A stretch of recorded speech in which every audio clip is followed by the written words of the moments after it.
Hölgyeim és uraim, most egy báránybőrbe bújt farkast fogunk megmutatni önöknek. A világ egyik legnagyszerűbb tudósaként és a mérsékelt iszlám arcaként tartották számon. Mások szerint azonban Fethullah Gülen egy báránybőrbe bújt farkas, a modern idők Khomeini ajatollahja. Vajon tényleg az?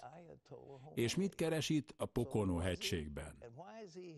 A világtól visszavonult imámról Eric Stakelbeck számol be részletesebben.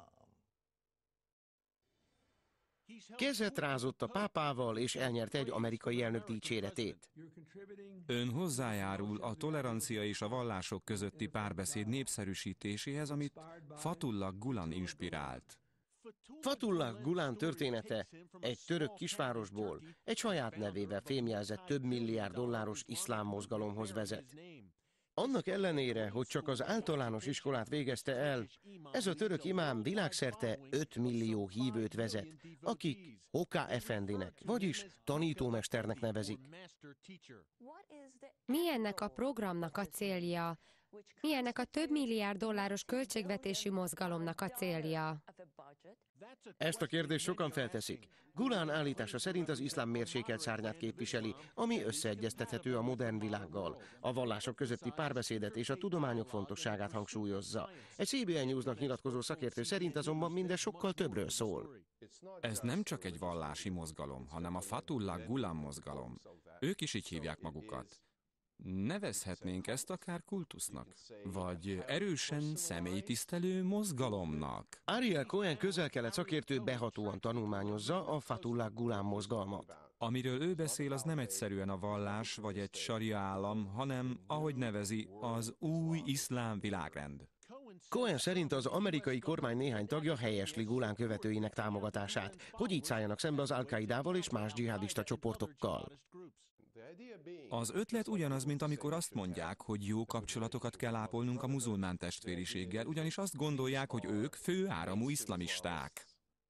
Kritikusok szerint azonban Gülen azt szeretné, ha az iszlám sokkal aktívabb szerepet játszana a társadalmakban, lerombolva a mecsetek és az állam közti válaszfalat, ugyanakkor megerősítve a török nacionalizmust és identitást.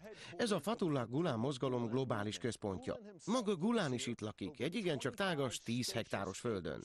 De nem Isztambulban vagy Ankarában vagyunk, hanem Pennsylvániában, a Pocono-hegység szívében. Az Arany Generáció menedékhely úgy hangzik, mint egy parkra néző síközpont elnevezése. A CBN News egy alkalmazott végigvezette a területen, de nem filmezhettünk, és nem találkozhattunk Fethullah Gülennal. A 70 éves vezető gyengélkedik, és ritkán ad interjút. 1998-ban jött Amerikába, hivatalosan orvosi kezelésre. Azóta Pennsylvániából irányítja a globális birodalmát. Egy szövetségi bíró 2008-ban zöld kártyát adott neki. Röviddel azután, hogy Amerikába érkezett, titkos felvételek sorozatát játszották le Gülen tanításaiból a török televízióban.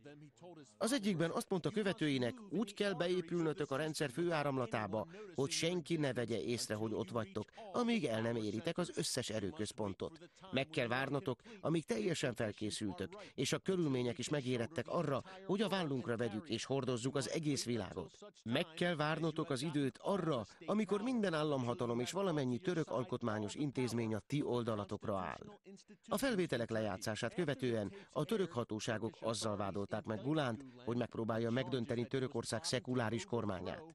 A vádakat végül ejtették, és a Gülen mozgalom iskolák építésén keresztül világszerte, így Amerikában is tovább folytatja befolyása terjesztését.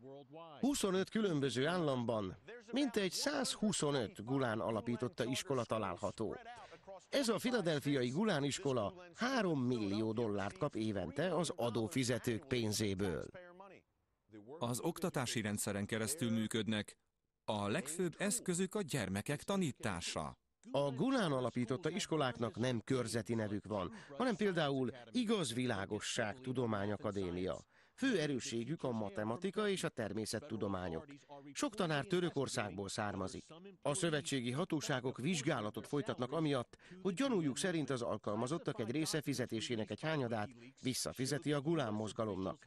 A WikiLeaks által kiszivárogtatott titkos dokumentumok bizonyítják, hogy amerikai tisztviselőknek is vannak aggodalmaik a Gülen iskolákkal kapcsolatban. Az ankarai amerikai nagykövetség a következő közleményt adta ki. Számos megbízható forrásból úgy értesültünk, hogy a gulanisták arra használják az iskolahálózatukat, köztük több tucat amerikai iskolát is, hogy kiválasszák azokat a diákokat, akik szerintük alkalmasak az áttérítésre.